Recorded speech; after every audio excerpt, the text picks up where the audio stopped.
गुरुर्ब्रह्मा गुरुर्विष्णुर् गुरुर्ब्रह्मा गुरुर्विष्णुर् गुरुर्देवो महेश्वरः गुरुर्देवो महेश्वरः गुरुसाक्षात् परब्रह्म गुरुर्साक्षात् परब्रह्म तस्मै श्री गुरवे नमः तस्मै श्री गुरवे नमः।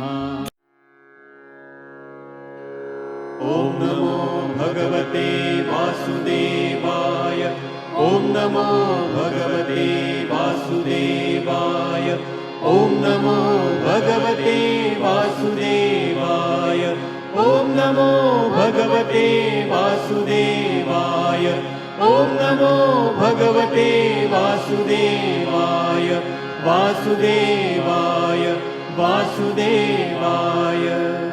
प्रेम से बोलो श्री कृष्ण भगवान की जय, भोलेनाथ भंडारी की जय। एक बार बोल दो ना राधे राधे। प्यारे भक्तों मित्रों, श्री हरि सचित्र श्री भागवत सुधा सागर सुख सागर भगवान वेद व्यास कृत श्रीमद् भागवत 12 स्कंदों की सरल हिंदी व्याख्या श्लोक सहित प्रस्तुति की जा रही है।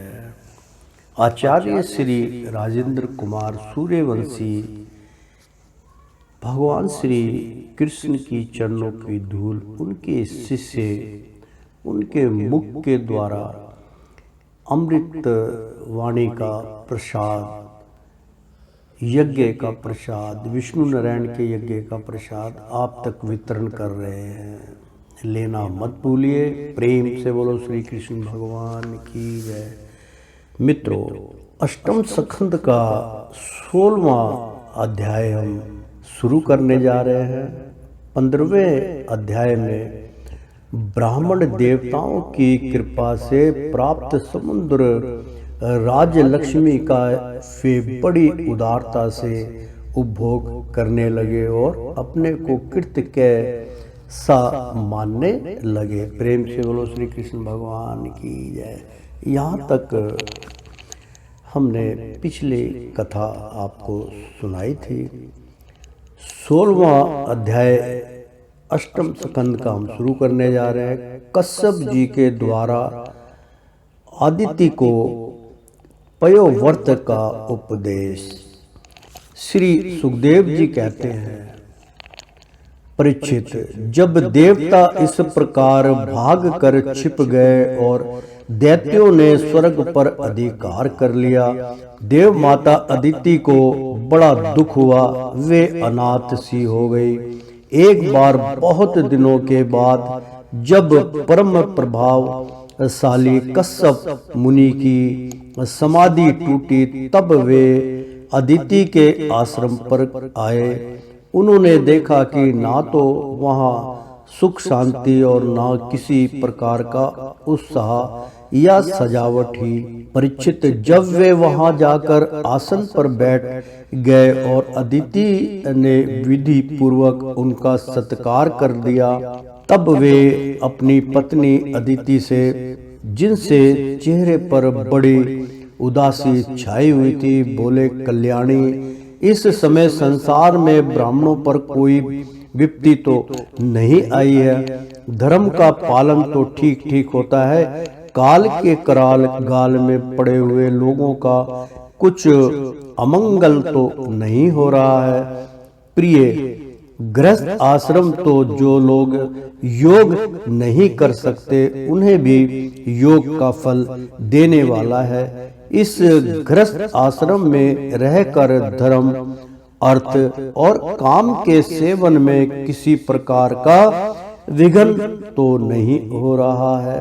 यह भी संभव है कि तुम कुटुंब के भरण पोषण में व्यग्र रही हो, अतिथि आगे हो और तुमसे बिना सम्मान पाए ही लौट गए हो। तुम खड़ी होकर उनका सत्कार करने में भी असमर्थ रही हो, इसी से तो तुम उदास नहीं हो रही हो। जिन घरों में आए हुए अतिथि का जल से भी सत्कार नहीं किया जाता और वे ऐसे ही लौट जाते हैं, वे घर अवश्य ही गीदड़ों के घर के समान है। प्रिय, संभव है मेरे बाहर चले जाने पर कभी तुम्हारा चित्त उद्रगन रहा हो और समय पर तुमने हविष्य से अग्नियों में हवन ना किया हो। स्वर्ग देव में भगवान के मुख हैं। ब्राह्मण और अग्नि गृहस्थ पुरुष यदि इन दोनों की पूजा करता है तो उसे उन लोकों की प्राप्ति होती है। प्रेम से बोलो श्री कृष्ण भगवान की जय। जो समस्त कामनाओं को पूर्ण करने वाले हैं। प्रिय, तुम तो सर्वदा प्रसन्न रही हो, परंतु तुम्हारे बहुत से लक्षणों से देख रहा हूं कि इस समय तुम्हारा चित्त अस्वस्थ है। तुम्हारे सब लड़के तो कुशल मंगल से हैं ना। अदिति ने कहा, भगवान, ब्राह्मण, गौ धर्म और आपकी यह दासी सब सकुशल है। मेरे स्वामी, यह गृहस्थ आश्रम ही अर्थ, धर्म और काम की साधना में परम सहायक है। प्रभु, आपके नियंत्रण, स्मरण और कल्याण कामना से अग्नि, अतिथि, सेवक, भिक्षुक और दूसरे याचकों का भी मैंने तिरस्कार नहीं किया है। भगवान, जब आप जैसे प्रजापति मुझे इस प्रकार धर्म पालन का उपदेश करते हैं, तब भला मेरे मन की ऐसी कौन सी कामना है जो पूर्ण ना हो जाए। आर्य पुत्र, समस्त प्रजा, वह चाहे सतगुणी, रजोगुणी या तमोगुणी हो, आपकी ही संतान है। कुछ आपके संकल्प से उत्पन्न हुए हैं और कुछ शरीर से। भगवान, इसमें संदेह नहीं कि आप सब संतानों के प्राप्ति प्रति चाहे असुर हो या देवता एक सा भाव रखते हैं, सम है। तथापि स्वयं परमेश्वर भी अपने भक्तों की अभिलाषा पूर्ण किया करते हैं। मेरे स्वामी, मैं आपकी दासी हूँ। आप मेरे भलाई के संबंध में विचार कीजिए। मर्यादा पालक प्रभु, शत्रुओं ने हमारी संपत्ति और रहने का स्थान तक छीन लिया है। आप हमारी रक्षा कीजिए। बलवान दैत्यों ने मेरे ऐश्वर्य, धन, यश और पद छीन लिए हैं तथा हमें घर से बाहर निकाल दिया है। इस प्रकार मैं दुख के समुद्र में डूब रही हूँ। आपसे बढ़कर हमारी भलाई करने वाला और कोई नहीं है। इसलिए मेरे हितैषी स्वामी, आप सोच विचार कर अपने संकल्प से ही मेरे कल्याण का कोई ऐसा उपाय कीजिए जिससे कि मेरे पुत्रों को वे वस्तुएं फिर से प्राप्त हो जाए। प्रेम से बोलो श्री कृष्ण भगवान की जय। श्री सुखदेव जी कहते हैं, इस प्रकार अदिति ने जब कश्यप जी से प्रार्थना की तब वे कुछ विस्मत से होकर बोले, बड़े आश्चर्य की बात है, भगवान की माया भी कैसी प्रबल है। यह सारा जगत आश्रय की रज्जु से बंधा हुआ है। कहाँ यह पंचभूतों से बना हुआ अनात्मा शरीर और कहाँ प्राकृतिक से परे आत्मा। ना किसी का कोई पति है, ना पुत्र है और ना तो संबंधी ही है। मोह की मनुष्य को नचा रहा है। प्रिय, तुम संपूर्ण प्राणियों के हृदय में विराजमान, अपने भक्तों के दुख मिटाने वाले जगत गुरु भगवान वासुदेव की आराधना करो। वे बड़े दीन दयालु हैं। अवश्य ही श्री हरि तुम्हारी कामनाएं पूर्ण करेंगे। मेरा यह दृढ़ निश्चय है कि भगवान की भक्ति कभी व्यर्थ नहीं होती। इसके सिवा कोई दूसरा उपाय नहीं है। अदिति ने पूछा, भगवान, मैं जगदीश्वर भगवान की आराधना किस प्रकार करूं जिससे वे सत्य संकल्प प्रभु मेरा मनोरथ पूर्ण करें। पतिदेव मैं अपने पुत्रों के साथ बहुत ही दुख भोग रही हूँ, जिससे वे शीघ्र ही मुझ पर प्रसन्न हो जाएं। उनकी आराधना की वह विधि मुझे बतलाइए। प्रेम से बोलो श्री कृष्ण भगवान की जय। कश्यप जी ने कहा, देवी, जब मुझे संतान की कामना हुई थी तब मैंने भगवान ब्रह्मा जी से यही बात पूछी थी। उन्होंने मुझे भगवान को प्रसन्न करने वाले जिस व्रत का उपदेश किया था वह मैं तुम्हें बतलाता हूँ। फागुन के शुक्ल पक्ष में 12 दिन तक केवल दूध पीकर रहे और परम भक्ति से भगवान कमल नयन की पूजा करें। अमावस्या के दिन यदि मिल सके तो सूअर की खोदी हुई मिट्टी से अपना शरीर मलकर नदी में स्नान करें। उस समय यह मंत्र पढ़ना चाहिए। हे देवी, प्राणियों को स्थान देने की इच्छा से वारा भगवान ने रसताल से तुम्हारा उद्धार किया था। तुम्हें मेरा नमस्कार है। तुम मेरे पापों को नष्ट कर दो। इसके बाद अपने नित्य और नैमित्तिक नियमों को पूरा करके एकाग्र चित्त से मूर्ति, वेदी, सूर्य, जल, अग्नि और गुरुदेव के रूप में भगवान की पूजा करें और इस प्रकार स्तुति करें। प्रभु, आप सर्वशक्तिमान हैं, अंतर्यामी और आराधन्य है। समस्त प्राणी आप में और आप समस्त प्राणियों में निवास करते हैं। इसी से आपको वासुदेव कहते हैं। आप समस्त चराचर जगत और उसके कारण के भी साक्षी है।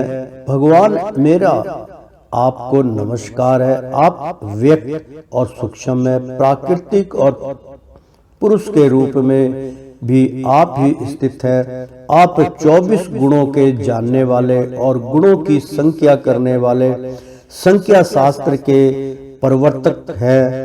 आपको मेरा नमस्कार है। आप वह यज्ञ है जिसके प्रायणीय और उदयनीय ये 2 कर्म सिर हैं। प्रातः, मध्य और साय ये 3 सवन ही 3 पाद हैं। चारों वेद 4 सिंह हैं। गायत्री आदि 7 छंद की 7 हाथ हैं। यह धर्म में वृक्ष भरूप यज्ञ वेदों के द्वारा प्रतिपादित है और इसकी आत्मा है। स्वयं आपको मेरा नमस्कार है। आप ही लोक कल्याणकारी शिव और आप ही प्रलयकारी रुद्र हैं। समस्त शक्तियों को धारण करने वाले भी आप ही हैं। आपको मेरा बार बार नमस्कार है। आप समस्त विधाओं के अधिपति एवं भूतों के स्वामी हैं। आपको मेरा नमस्कार। आप ही सबके प्राण और आप ही इस जगत के स्वरूप भी हैं। आप योग के कारण तो हैं ही, स्वयं योग और उससे मिलने वाला ऐश्वर्य भी आप ही है। हे हिरण्य गर्भ, आपके लिए मेरे नमस्कार। आप ही आदि देव है, सबके साक्षी है। आप ही नारायण ऋषि के रूप में प्रकट स्वयं भगवान है। आपको मेरा नमस्कार। आपका शरीर मरकत मणि के समान सांवला है।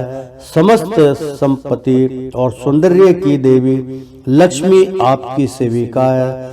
पीताम्बरधारी केशव, आपको मेरे बार बार नमस्कार। आप सब प्रकार के वर देने वाले हैं। वर देने वालों में श्रेष्ठ हैं तथा जीवों के एकमात्र वर्णनीय हैं। यही कारण है कि धीर विवेक की पुरुष अपने कल्याण के लिए आपके चरणों की रज की उपासना करते हैं।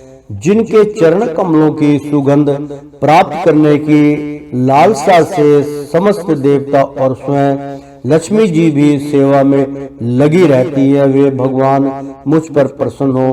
प्रिय भगवान ऋषिकेश का आह्वान पहले ही कर ले। फिर इन मंत्रों के द्वारा पाद्य आचमन आदि के साथ श्रद्धा पूर्वक मन लगाकर पूजा करें। गंध माला आदि से पूजा करके भगवान को दूध से स्नान करावें।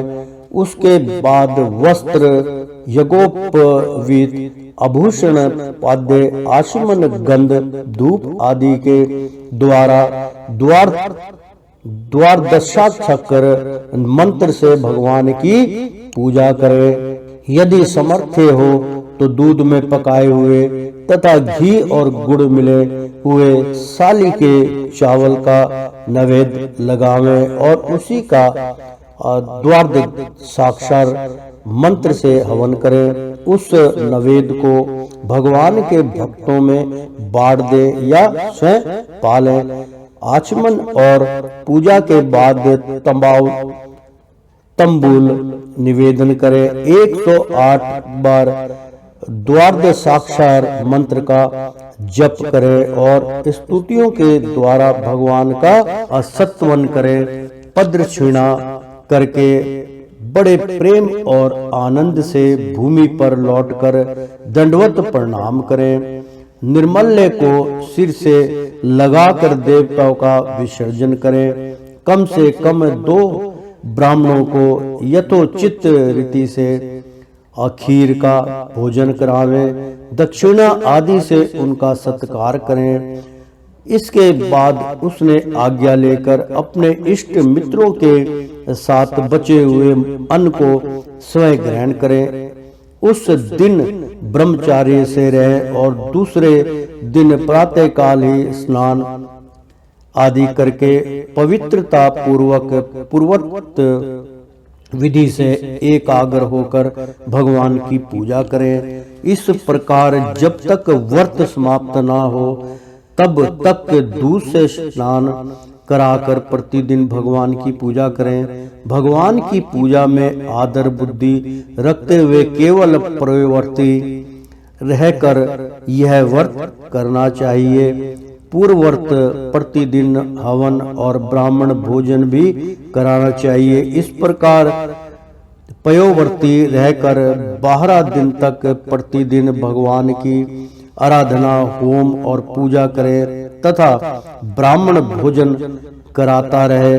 फाल्गुन शुक्ल प्रतिपदा से लेकर त्रयोदशी पर्यंत ब्रह्मचार्य से रहे।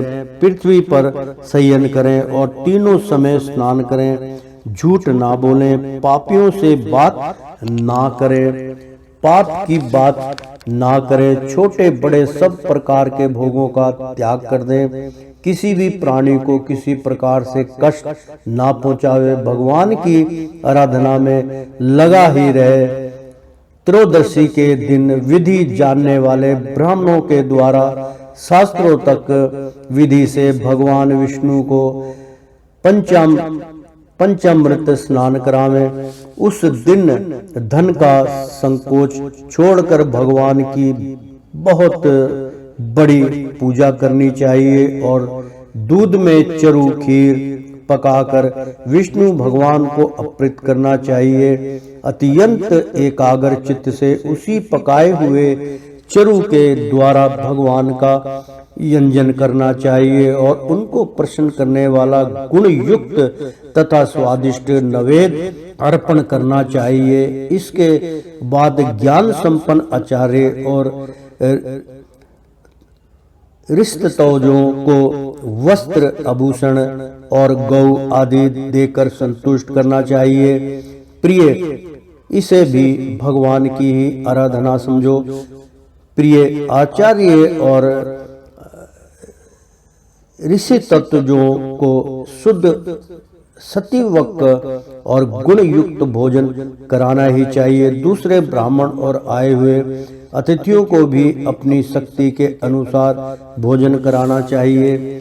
गुरु और ऋतुजों को यथा योग्य दक्षिण, ऋषि वगैरह की यहाँ पे व्याख्या हो रही कि गुरु और ऋषित्वजों को यथा योग्य दक्षिणा देनी चाहिए। जो चंडाल आदि अपने आप वहां आ गए उन्हें सभी को तथा दीन, अंधे और असमर्थ पुरुषों को भी अन्न आदि देकर संतुष्ट करना चाहिए। जब सब लोग खा चुके तब उन सबके सत्कार को भगवान की प्रसन्नता का साधन समझते हुए अपने भाई बंधुओं के साथ स्वयं भोजन करें। प्रतिपदा से लेकर त्रयोदशी तक प्रतिदिन नाच गान, बाजे गाजे, स्तुति, स्वास्तिक वचन और भगवत कथाओं से भगवान की पूजा करें, करावें। प्रिय, यह भगवान की श्रेष्ठ आराधना है। इसका नाम है प्रयोव्रत। ब्रह्मा जी ने मुझे ऐसा जैसे बताया था वैसे ही मैंने तुम्हें बता दिया। देवी, तुम भाग्यवती हो। अपनी इंद्रियों को वश में करके शुद्ध भाव एवं श्रद्धापूर्ण चित्त से इस व्रत का भली भांति अनुष्ठान करो और इसके द्वारा अविनाशी भगवान की आराधना करो। कल्याणी, यह व्रत भगवान को संतुष्ट करने वाला है, इसलिए इसका नाम है स्वरयज्ञ और सर्वव्रत। यह समस्त तपस्याओं का सार और मुख्य ध्यान है, जिससे भगवान प्रसन्न हो। वे ही सच्चे नियम है, वे ही उत्तम यम है, वे ही वास्तव में तपस्या, दान, व्रत और यज्ञ है। इसलिए देवी स्वयं संयम और श्रद्धा से तुम इस व्रत का अनुष्ठान करो। भगवान शीघ्र ही तुम पर प्रसन्न होंगे और तुम्हारी अभिलाषा पूर्ण करेंगे। प्रेम से बोलो भगवान श्री कृष्ण की जय, कैशव मुनि की जय। एक बार बोल दो ना राधे राधे। ओ श्रीमन नारायण नारायण हरि हरि। तेरी लीला सबसे न्यारी न्यारी, बोलो हरि हरि। प्रेम से बोलो श्री कृष्ण भगवान की जय। मित्रों, भक्तों, 16वां अध्याय अष्टम स्कंद का समाप्त हुआ। 17वां अध्याय हम अष्टम स्कंद का 17वां अध्याय शुरू करने जा रहे हैं। भगवान का प्रकट होकर अदिति को वर देना।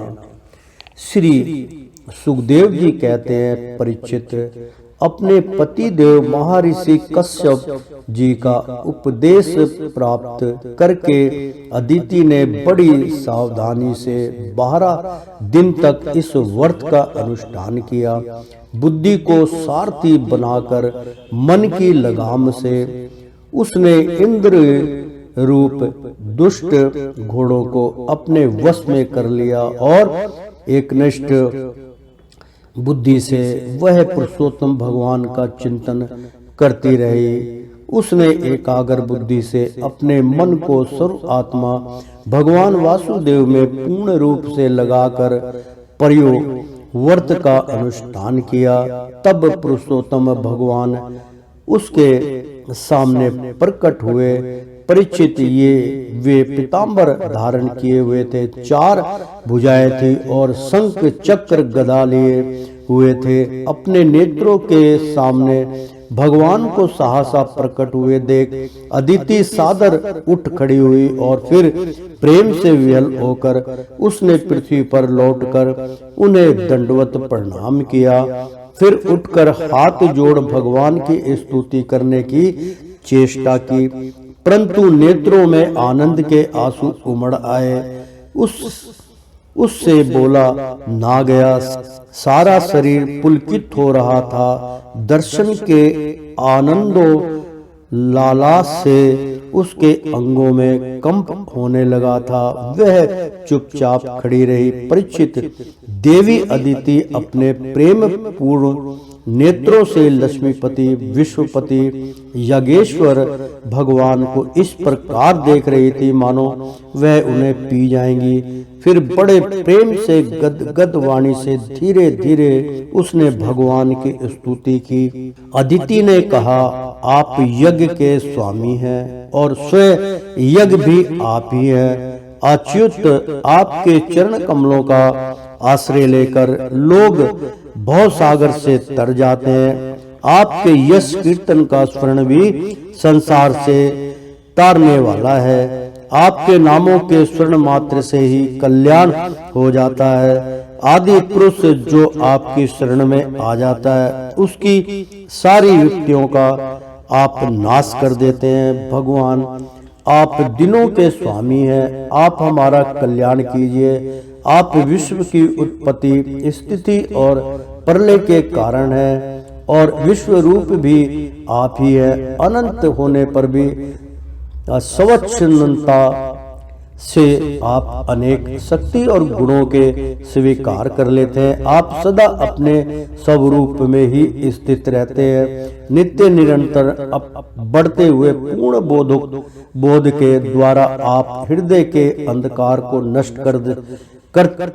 करते रहते हैं। भगवान, मैं आपको नमस्कार करती हूँ। प्रभु अनंत, जब आप प्रसन्न हो जाते हैं तब मनुष्य को ब्रह्मा जी की दीर्घ आयु, उनके ही समान दिव्य शरीर, प्रत्येक अभिष्ट वस्तु, अतुलित धन, स्वर्ग, पृथ्वी, पाताल, योग की समस्त सिद्धियां, अर्थ, धर्म, काम रूप त्रिवर्ग और केवल ज्ञान तक प्राप्त हो जाता है। फिर शत्रुओं पर विजय प्राप्त करना आदि जो छोटी छोटी कामनाएं हैं उनके संबंध में तो कहना ही क्या है। श्री सुखदेव जी कहते हैं, परीक्षित, जब अदिति ने इस प्रकार कमल नयन भगवान की स्तुति की तब समस्त प्राणियों के हृदय में रहकर उनकी गतिविधि जानने वाले भगवान ने यह बात कही। श्री भगवान ने कहा, देवताओं की जननी अदिति, तुम्हारी चिरकालीन अभिलाषा को मैं जानता हूँ। शत्रुओं ने तुम्हारे पुत्रों की संपत्ति छीन ली है, उन्हें उनके लोक स्वर्ग से खदेड़ दिया है। तुम चाहती हो कि युद्ध में तुम्हारे पुत्र उन मतवाले और बलि असुरों को जीतकर विजय लक्ष्मी प्राप्त करें, तब तुम उनके साथ भगवान की उपासना करो।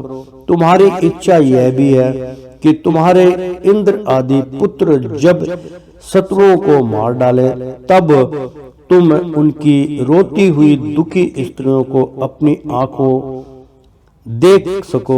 अदिति, तुम चाहती हो कि तुम्हारे पुत्र धन और शक्ति से समृद्ध हो जाए, उनकी कीर्ति और ऐश्वर्य उन्हें फिर से प्राप्त हो जाए तथा वे स्वर्ग पर अधिकार जमाकर पूर्ववत विहार करें। परंतु देवी, वे असुर सेनापति इस समय जीते नहीं जा सकते, ऐसा मेरा निश्चय है, क्योंकि ईश्वर और ब्राह्मण इस समय उनके अनुकूल है। इस समय उनके साथ यदि लड़ाई छेड़ी जाएगी तो उससे सुख मिलने की आशा नहीं है। फिर भी देवी, तुम्हारे इस व्रत के अनुष्ठान से मैं बहुत प्रसन्न हूँ, इसलिए मुझे इस संबंध में कोई ना कोई उपाय सोचना ही पड़ेगा, क्योंकि मेरी आराधना व्यर्थ तो होनी नहीं चाहिए, उससे श्रद्धा के अनुसार फल अवश्य मिलता है। तुमने अपने पुत्रों की रक्षा के लिए ही विधि पूर्वक पयोव्रत से मेरी पूजा एवं स्तुति की है। अतः मैं अंश रूप से कश्यप के वीर्य में प्रवेश करूंगा और तुम्हारा पुत्र बनकर तुम्हारी संतान की रक्षा करूंगा। कल्याणी, तुम अपने पति कश्यप में मुझे इस रूप में स्थित देखो और उन निष्पाप प्रजापति की सेवा करो। देवी, देखो, किसी के पूछने पर भी यह बात दूसरों को मत बतलाना। देवताओं का रहस्य जितना गुप्त रहता है उतना ही सफल होता है। प्रेम से बोलो श्री कृष्ण भगवान की जय। श्री सुखदेव जी कहते हैं, इतना कहकर भगवान वहीं अंतर्ध्यान हो गए। उस समय अदिति यह जानकर कि स्वयं भगवान मेरे गर्भ से जन्म लेंगे, अपनी कृत्यता का अनुभव करने लगी। भला यह कितनी दुर्लभ बात है। वह बड़े प्रेम से अपने पति देव कश्यप की सेवा करने लगी। कश्यप जी सत्यदर्शी थे, उनके नेत्रों से कोई बात छिपी नहीं रहती थी। अपने समाधि योग से उन्होंने जान लिया कि भगवान का अंश मेरे अंदर प्रविष्ट हो गया है। जैसे वायु काठ में अग्नि का आधान करती है, वैसे ही कश्यप जी ने समाहित चित्त से अपनी तपस्या के द्वारा चीर सचित वीर्य का अदिति में आधान किया। जब ब्रह्मा जी को यह बात मालूम हुई कि अदिति के गर्भ में तो स्वयं अविनाशी भगवान आए हैं, तब वे भगवान के रहस्यमय नामों से उनकी स्तुति करने लगे। ब्रह्मा जी ने कहा, समग्र कीर्ति के आश्चर्य भगवान आपकी जय हो। अनंत शक्तियों के अधिष्ठान आपके चरणों में नमस्कार है। ब्राह्मण देव त्रिगुणों के नियामक आपके चरणों में मेरे बार बार प्रणाम है। प्रसन्न के पुत्र रूप में उत्पन्न होने वाले वेदों के समस्त ज्ञान को अपने अंदर रखने वाले प्रभु, वास्तव में आप ही सबके विधाता है। आपको मैं बार बार नमस्कार करता हूँ। ये तीनों लोक आपकी नाभि में स्थित है। तीनों लोकों से परे वैकुंठ में आप निवास करते हैं। जीवों के अंतःकरण में आप सर्वदा विराजमान रहते हैं। ऐसे सर्वव्यापक विष्णु को मैं नमस्कार करता हूँ। प्रभु, आपकी संसार के आदि अंत और इसलिए मध्य भी है। यही कारण है कि वेद अनंत शक्ति पुरुष के रूप में आपका वर्णन करते हैं। जैसे गहरा स्तोत्र अपने भीतर पड़े हुए तिनके को बहा ले जाता है, वैसे ही आप काल रूप से संसार का धारा प्रवाह संचालन करते रहते हैं। आप चराचर प्रजा और प्रजापतियों को भी उत्पन्न करने वाले मूल कारण हैं। देवाधिदेव जैसे जल में डूबते हुए के लिए नौका ही सहारा है, वैसे ही स्वर्ग से भगाए हुए देवताओं के लिए एकमात्र आप ही आश्रय है। प्रेम से बोलो श्री कृष्ण भगवान की जय। ओ श्रीमन नारायण नारायण हरि हरि। प्रेम से बोलो श्री कृष्ण भगवान की जय। मित्रों, श्री मद् भागवत अष्टम स्कंद का 17वां अध्याय समाप्त हुआ। 18वां अध्याय हम शुरू करने जा रहे हैं। प्रेम से बोलो श्री विष्णु भगवान की जय। वामन भगवान का प्रकट होकर राजा बलि की यज्ञशाला में पधारना। प्रेम से बोलो श्री कृष्ण भगवान की जय। श्री सुखदेव जी कहते हैं, परीक्षित, इस प्रकार जब ब्रह्मा जी ने भगवान की शक्ति और लीला की स्तुति की, तब जन्म मृत्यु रहित भगवान अदिति के सामने प्रकट हुई। भगवान के 4 भुजाएं थी, उनमें वे शंख, गदा, कमल और चक्र धारण किए हुए थे। कमल के समान कोमल और बड़े बड़े नेत्र थे। पीताम्बर शोभायमान हो रहा था। विशुद्ध श्याम वर्ण का शरीर था। मकराकृत कुंडलों की क्रांति से मुख कमल की शोभा और भी उल्लासित हो रही थी। वक्ष स्थल पर श्री वस्त्र का चिन्ह, हाथों में कंगन और भुजाओं में बाजूबंद, सिर पर किरीट, कमर में करधनी की लड़ियां और चरणों में सुंदर नुपुर जगमगा रहे थे। भगवान गले में अपनी स्वरूप भूत वनमाला धारण किए हुए थे, जिसके चारों ओर झुंड के झुंड भौरे गुंजार कर रहे थे। उनके कंठ में कौस्तुभ मणि सुशोभित थी। भगवान की अंग क्रांति से प्रजापति कश्यप जी के घर का अंधकार नष्ट हो गया। उस समय दिशाएं निर्मल हो गई, नदी और सरोवरों का जल स्वस्थ हो गया, प्रजा के हृदय में आनंद की बाढ़ आ गई। सब ऋतुएं एक साथ अपना अपना गुण प्रकट करने लगी। स्वर्ग लोक, अंतरिक्ष, पृथ्वी, देवता, गौ, दिवज और पर्वत, इन सब के हृदय में हर्ष का अरसार हो गया। परीक्षित, जिस समय भगवान ने जन्म ग्रहण किया उस समय चंद्रमा स्वर्ण नक्षत्र पर थे। भाद्रपद मास के शुक्ल पक्ष की स्वर्ण नक्षत्र वाली द्वादशी थी। अभिजित मुहूर्त में भगवान का जन्म हुआ था। सभी नक्षत्र और तारे भगवान के जन्म को मंगलमय सूचित कर रहे थे। परीक्षित, जिस तिथि में भगवान का जन्म हुआ था उसे विजया द्वादशी कहते हैं। जन्म के समय सूर्य आकाश के मध्य भाग में स्थित थे। भगवान के अवतार के समय शंख, ढोल, मृदंग, डफ और लंगाड़े आदि बाजे बजने लगे। इस तरह बाजों और तुरहियों की तुमुल ध्वनि होने लगी। अप्सराएं प्रसन्न होकर नाचने लगी। श्रेष्ठ गंधर्व गाने लगे। मुनि, देवता, मनु, तितर और अग्नि स्तुति करने लगे। सिद्ध, विद्याधर, कमपुरुष, किन्नर, चारण, यक्ष, राक्षस, पक्षी, मुख्य नागगण और देवताओं के अनुचर नाचने, गाने एवं भूरी भूरी प्रशंसा करने लगे तथा उन लोगों ने अदिति के आश्रम को पुष्पों की वर्षा से ढक दिया। प्रेम से बोलो श्री कृष्ण भगवान की जय। जब अदिति ने अपने गर्भ से प्रकट हुए परम पुरुष परमात्मा को देखा तो वह अत्यंत आश्चर्यचकित और परमानंदित हो गई। प्रजापति कश्यप जी भी भगवान को अपनी योग माया से शरीर धारण किए हुए देख विस्मित हो गई और कहने लगी, जय हो, जय हो। परीक्षित, भगवान स्वयं व्यक्त एवं चित्त स्वरूप है। उन्होंने जो परम कार्त्य में आभूषण एवं आयुधों से युक्त वह शरीर ग्रहण किया था, उसी शरीर से कश्यप और अदिति के देखते देखते वामन ब्रह्मचारी का रूप धारण कर लिया। ठीक वैसे ही जैसे नट अपना वेश बदल ले, क्यों ना हो, भगवान की लीला तो अद्भुत है ही। भगवान को वामन ब्रह्मचारी के रूप में देखकर महर्षियों को बड़ा आनंद हुआ।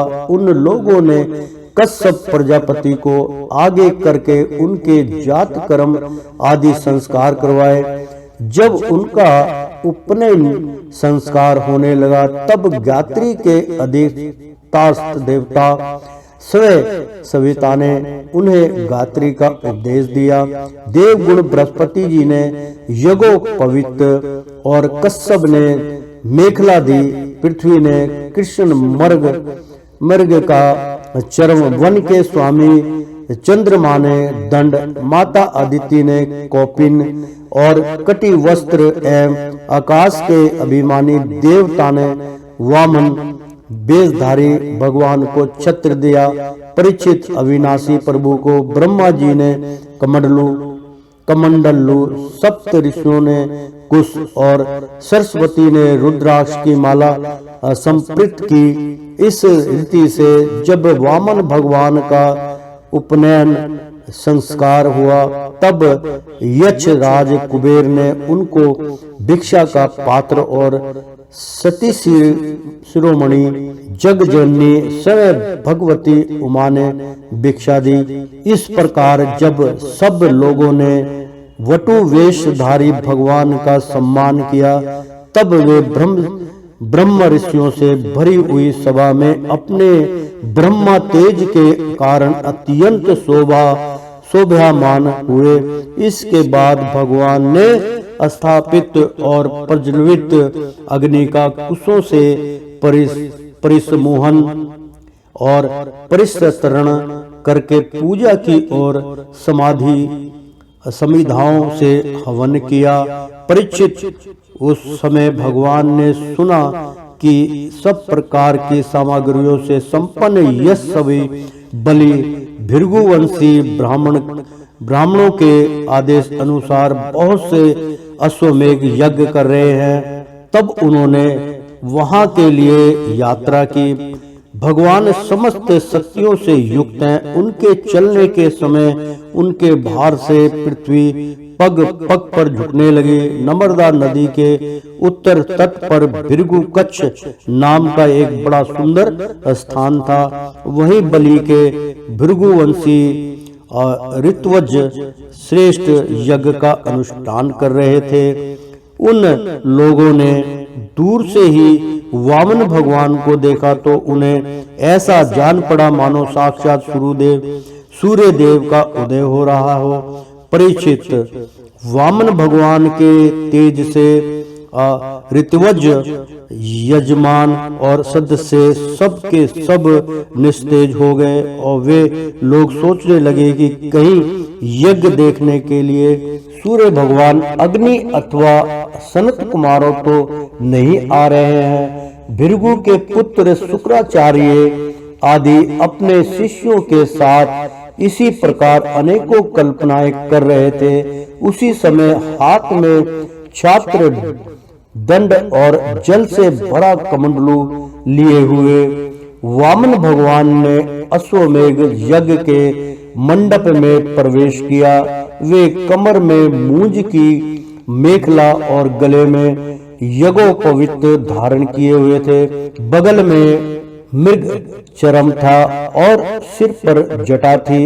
इसी प्रकार बौने ब्राह्मण के वेश में अपनी माया से ब्रह्मचारी बने हुए भगवान ने जब उनके यज्ञ मंडल में प्रवेश किया तब भृगुवंशी ब्राह्मण उन्हें देखकर अपने शिष्यों के साथ उनके तेज से प्रभावित एवं निष्भ्रम हो गए। वे सब के सब अग्नियों के साथ उठ खड़े हुए और उन्होंने वामन भगवान का स्वागत सत्कार किया। भगवान के लघु रूप के अनुरूप सारे अंग छोटे छोटे बड़े ही मनोरम एवं दर्शनीय थे। उन्हें देखकर बलि को बड़ा आनंद हुआ और उन्होंने वामन भगवान को एक उत्तम आसन दिया। फिर स्वागत वाणी से उनका अभिनंदन करके पांव पखारे और शंख रहित महापुरुषों को भी अत्यंत मनोहर लगने वाले वामन भगवान की पूजा की। भगवान के चरण कमलों का धोवन परम मंगलमय है। इससे जीवों के सारे पाप ताप धुल जाते हैं। सवे देव चंद्र मौली भगवान शंकर ने अत्यंत भक्ति भाव से उसे अपने सिर पर धारण किया था। आज वही चरणामृत धर्म के मम्रग राजा बलि को प्राप्त हुआ। उन्होंने बड़े प्रेम से उसे अपने मस्तक पर रखा। प्रेम से बोलो श्री कृष्ण भगवान की जय। बलि ने कहा, ब्राह्मण कुमार आप भले पधारे, आपको मैं नमस्कार करता हूँ। आज्ञा कीजिए मैं आपकी क्या सेवा करूं। आर्य, ऐसा जान पड़ता है कि बड़े बड़े ब्रह्मा ऋषियों की तपस्या की स्वयं मूर्तिमान होकर मेरे सामने आई है। आज आप मेरे घर पधारे, इससे मेरे पितर तृप्त हो गए। आज मेरा वंश पवित्र हो गया। आज मेरा यह यज्ञ सफल हो गया। ब्राह्मण कुमार, आपके पांव पखारने से मेरे सारे पाप धुल गए और विधि पूर्वक यज्ञ करने से अग्नि में आहुति डालने से जो फल मिलता है वह अनायास ही मिल गया। आपने एक नन्हे चरणों और उनके धोवन से पृथ्वी पवित्र हो गई। ब्राह्मण कुमार, ऐसा जान पड़ता है कि आप कुछ चाहते हैं। परम पूज्य ब्रह्मचारी जी, आपको जो चाहते हैं वो गाय, सोना, सामग्री से सुसज्जित घर, पवित्र अन्न पीने की वस्तु, विवाह के लिए ब्राह्मण की कन्या, संपत्तियों से भरे हुए गांव, घोड़े, हाथी, रथ, वह सब आप मुझसे मांग लीजिए। अवश्य ही वह सब मुझसे मांग लीजिए। प्रेम से बोलो श्री कृष्ण भगवान की जय। ओ श्रीमन नारायण नारायण हरि हरि। मित्रों, भक्तों, श्री भागवत अष्टम स्कंद का 18वां अध्याय संपन्न हुआ। 19वां अध्याय हम शुरू करने जा रहे हैं। प्रेम से बोलो श्री वामन अवतार भगवान की जय। 19वां अध्याय, भगवान वामन का बलि से 3 पग पृथ्वी मांगना, बलि का वचन देना और शुक्राचार्य जी का उन्हें रोकना। बहुत सुंदर प्रसंग है मित्रों। श्री सुखदेव जी कहते हैं, राजा बलि के ये वचन धर्म भाव से भरे और बड़े मधुर थे। उन्हें सुनकर भगवान वामन ने बड़ी प्रसन्नता से उनका अभिनंदन किया और कहा, श्री भगवान ने कहा, राजन, आपने जो कुछ कहा वह आपकी कुल परंपरा के अनुरूप धर्म भाव से परिपूर्ण यश को बढ़ाने वाला और अत्यंत मधुर है। क्यों ना हो, परलोक हितकारी धर्म के संबंध में आप भृगु पुत्र शुक्राचार्य को परम प्रमाण जो मानते हैं, साथ ही अपने कुल वृद्ध पितामह परम शांत प्रहलाद जी की आज्ञा से भी तो आप वैसे ही मानते हैं। आपकी वंश परंपरा में कोई धैर्यहीन अथवा कृपण पुरुष कभी हुआ ही नहीं। ऐसा भी कोई नहीं हुआ जिससे ब्राह्मण को कभी दान ना दिया हो, अथवा जो एक बार किसी को कुछ देने की प्रतिज्ञा करके बाद में मुकर गया हो। दान के अवसर पर याचकों की याचना सुनकर और युद्ध के अवसर पर शत्रु के ललन काटने पर उनकी ओर से मुंह तोड़ लेने वाला कायर आपके वश में कोई भी नहीं हुआ। क्यों ना हो, आपकी कुल परंपरा में प्रहलाद अपने निर्मल यश से वैसे ही शोभायमान होते हैं जैसे आकाश में चंद्रमा। आपके कुल में ही हिरण्याक्ष जैसे वीर का जन्म हुआ था। वह वीर जब हाथ में गदा लेकर अकेला ही दिग्विजय के लिए निकला, तब सारी पृथ्वी में घूमने पर भी उसे अपनी जोड़ का कोई वीर ना मिला। जब विष्णु भगवान जल में से पृथ्वी का उद्धार कर रहे थे, तब वह उनके सामने आया और बड़ी कठिनाइयों से उन्होंने उस पर विजय प्राप्त की, परंतु उसके बहुत बाद भी उन्हें बार बार हिरण्याक्ष की शक्ति और बल का स्मरण हो आया करता था और उसे जीत लेने पर भी वे अपने को विजय नहीं समझते थे। जब हिरण्याक्ष के भाई हिरण्यकश्यप को उसके वध का वृत्तांत मालूम हुआ, तब वह अपने भाई का वध करने वाले को मार डालने के लिए क्रोध करके भगवान के निवास स्थान वैकुंठ धाम में पहुंचा। विष्णु भगवान माया रचने वालों में सबसे बड़े हैं और समय को खूब पहचानते हैं। जब उन्होंने देखा कि हिरण्यकश्यप तो हाथ में शूल लेकर काल की भांति मेरे ही ऊपर धावा कर रहा है, तब उन्होंने विचार किया, जैसे संसार के प्राणियों के पीछे मृत्यु लगी रहती है, वैसे ही मैं जहां जहां जाऊंगा वहीं वहीं यह मेरा पीछा करेगा। इसलिए मैं इसके हृदय में प्रवेश कर जाऊं, जिससे यह मुझे देख ना सके, क्योंकि यह तो बहुमूर्ख है, बाहर की वस्तुएं ही देखता है। असुर शिरोमणि जिस समय हिरण्यकश्यप उन पर झपट रहा था, उसी समय ऐसा निश्चय करके डर से कांपते हुए विष्णु भगवान ने अपने शरीर को सूक्ष्म बना लिया और उसके प्राणों के द्वारा नासिका में से होकर हृदय में जा बैठे। हिरण्यकश्यप ने उनके लोकों की भली भांति छान डाला, परंतु उनका कहीं पता ना चला। इस पर क्रोधित होकर वह सिंहासनाद करने लगा।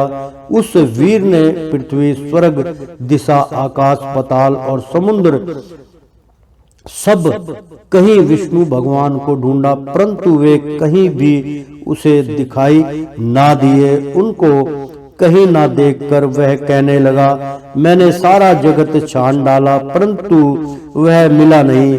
अवश्य ही वह भ्रात घाती उस लोक में चला गया जहां जाकर फिर लौटना नहीं होता। बस अब उससे बैर भाव रखने की आवश्यकता नहीं, क्योंकि वैर तो देह के साथ ही समाप्त हो जाता है। क्रोध का कारण अज्ञान है और अहंकार से उसकी वृद्धि होती है।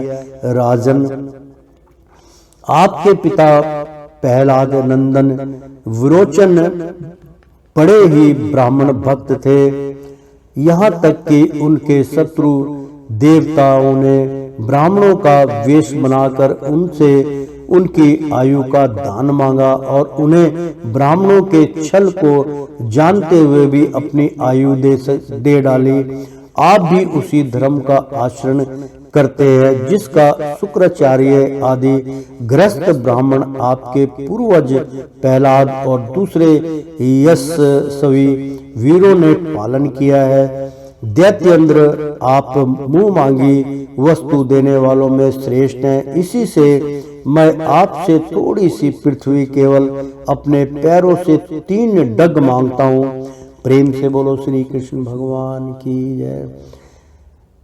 अर्थात मित्रों, दैत्येंद्र, आप मुंह मांगी वस्तु देने वालों में श्रेष्ठ हैं। इसी से मैं आपसे थोड़ी सी पृथ्वी केवल अपने पैरों से 3 डग मांगता हूँ। माना कि आप सारे जगत के स्वामी और बड़े उदार हैं, फिर भी मैं आपसे इससे अधिक नहीं चाहता। विद्वान पुरुष को केवल अपनी आवश्यकता के अनुसार ही दान स्वीकार करना चाहिए। इससे वह प्रतिग्रह जन्य पाप से बच जाता है। प्रेम से बोलो वामन भगवान की जय। राजा बलि ने कहा, ब्राह्मण कुमार, तुम्हारी बातें तो वृद्धों जैसी है, परंतु तुम्हारी बुद्धि अभी बच्चों की सी है। अभी तुम हो भी तो बालक ही, ना इसी से अपना हानि लाभ नहीं समझ रहे हो। मैं तीनों लोकों का एकमात्र अधिपति हूँ और दीप का दीप दे सकता हूँ। जो मुझे अपनी वाणी से प्रसन्न कर ले और मुझसे केवल 3 डग भूमि मांगे, वह भी क्या बुद्धिमान कहा जा सकता है। ब्रह्मचार्य जी, जो एक बार कुछ मांगने के लिए मेरे पास आ गया, उसे फिर कभी किसी से कुछ मांगने की आवश्यकता नहीं पड़नी चाहिए। अतः अपनी जीविका चलाने के लिए तुम जितनी भूमि की आवश्यकता है हो उतनी मुझसे मांग लो। प्रेम से बोलो श्री कृष्ण भगवान की जय। मित्रों, बहुत सुंदर प्रसंग चल रहा है, आनंद भरा प्रसंग है। श्री भगवान ने कहा, ब्राह्मण जो अवतार था, वामन अवतार में श्री भगवान ने कहा, राजन, संसार के सब प्यारे विषय एक मनुष्य की कामनाओं को भी पूर्ण करने में समर्थ नहीं है। बहुत सुंदर मित्रों, श्री भगवान ने कहा कि राजन बलि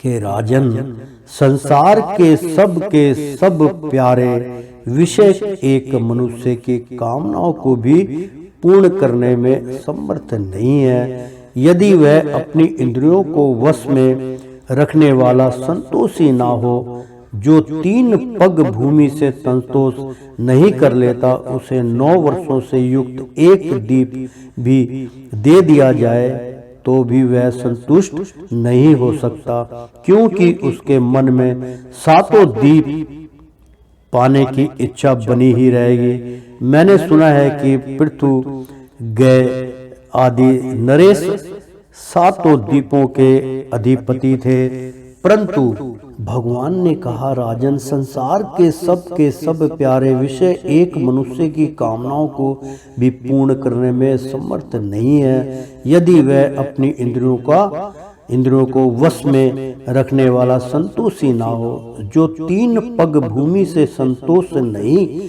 कर लेता, उसे 9 वर्षों से युक्त एक दीप भी दे दिया जाए तो भी वह संतुष्ट नहीं हो सकता, क्योंकि उसके मन में 7 दीप पाने की इच्छा, जिसको मतलब 7 समुद्र पार भी कहते हैं, और की इच्छा बनी ही रहेगी। मैंने सुना है कि पृथु गए आदि नरेश 7 दीपों के अधिपति थे, परंतु उतने धन और भोग की सामग्रियों के मिलने पर भी वे तृष्णा का पार ना कर सके। जो कुछ प्रारब्ध से मिल जाए उसी से संतुष्ट हो रहने वाला पुरुष अपना जीवन सुख से व्यतीत करता है, परंतु अपनी इंद्रियों को वश में ना रखने वाला तीनों लोकों का राज्य पाने पर भी दुखी ही रहता है, क्योंकि उसके हृदय में असंतोष की आग धधकती रहती है। धन और भोगों से संतोष न होने ही जीव के जन्म मृत्यु के चक्कर में गिरने का कारण है, तथा जो कुछ प्राप्त हो जाए उसी में संतोष कर लेना मुक्ति का कारण है। जो ब्राह्मण स्वयं प्राप्त वस्तु से ही संतुष्ट हो रहता है, उसके तेज की वृद्धि होती है। उसके असंतोषी हो जाने पर उसका तेज वैसे ही शांत हो जाता है जैसे जल से अग्नि। इसमें संदेह नहीं कि आप मुंह मांगी वस्तु देने वालों में शिरोमणि हैं, इसलिए मैं आपसे केवल 3 पग भूमि ही मांगता हूँ। इतने से ही मेरा काम बन जाएगा। धन उतना ही संग्रह करना चाहिए जितने की आवश्यकता हो। श्री सुखदेव जी कहते हैं, भगवान के इस प्रकार कहने पर राजा बलि हंस पड़े। उन्होंने कहा, अच्छी बात है, जितनी तुम्हारी इच्छा हो उतनी ही ले लो। यूं कहकर वामन भगवान को 3 पग पृथ्वी का संकल्प करने के लिए उन्होंने जल पात्र उठाया। शुक्राचार्य जी सब कुछ जानते थे, उनसे भगवान की यह लीला भी छिपी नहीं थी। उन्होंने राजा बलि को पृथ्वी देने के लिए तैयार देखकर उनसे कहा। शुक्राचार्य ने कहा, विरोचन कुमार, ये स्वयं अविनाशी भगवान विष्णु हैं। प्रेम से बोलो श्री कृष्ण भगवान। शुक्राचार्य जी ने कहा, विरोचन कुमार, ये स्वयं अविनाशी भगवान विष्णु है। देवताओं का काम बनाने के लिए कश्यप की पत्नी अदिति के गर्भ से अवतीर्ण हुए हैं। बहुत अच्छा प्रसंग मित्रों। कश्यप की पत्नी अदिति के गर्भ से अवतीर्ण हुए हैं।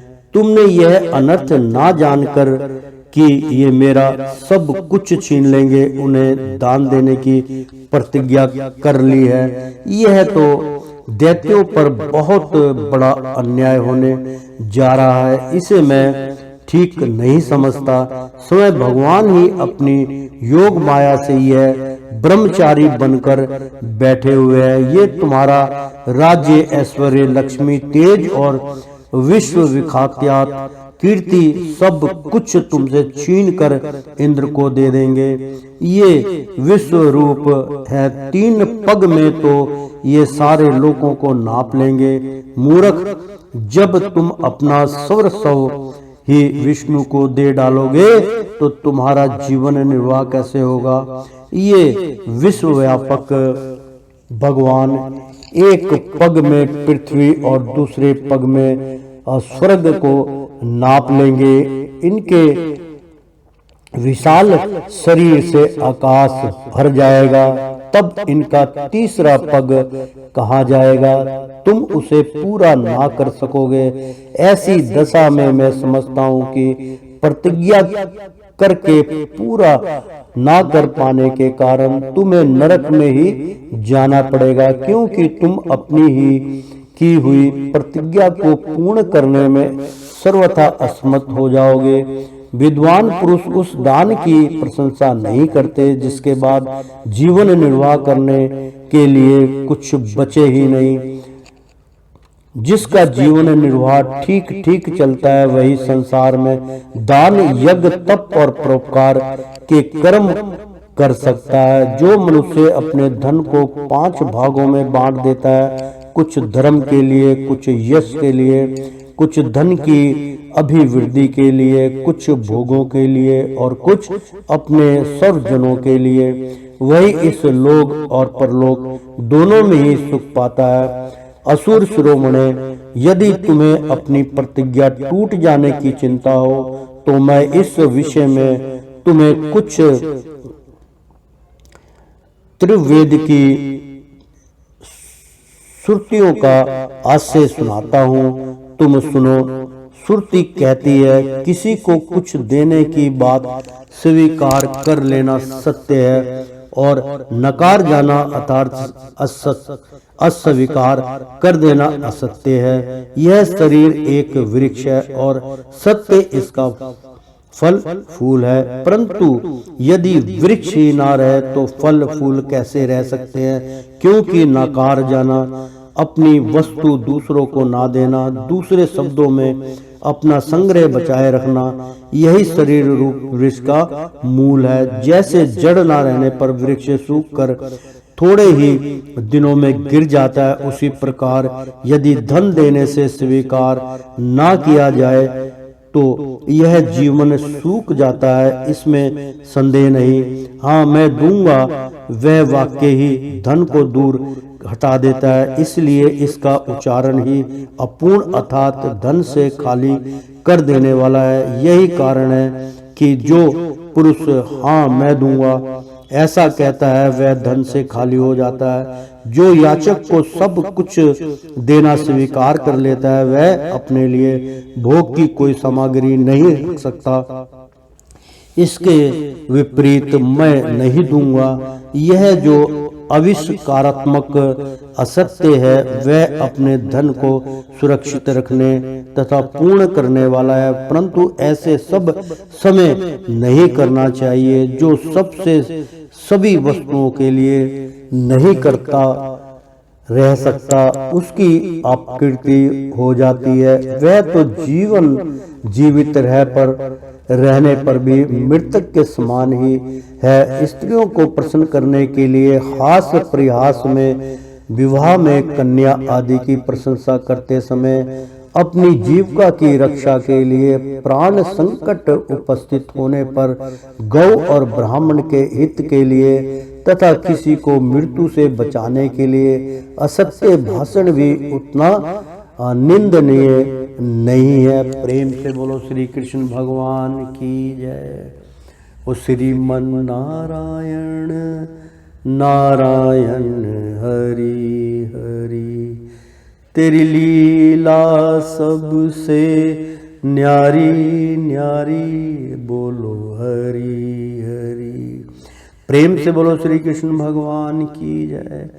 एक बार बोल दो ना राधे राधे।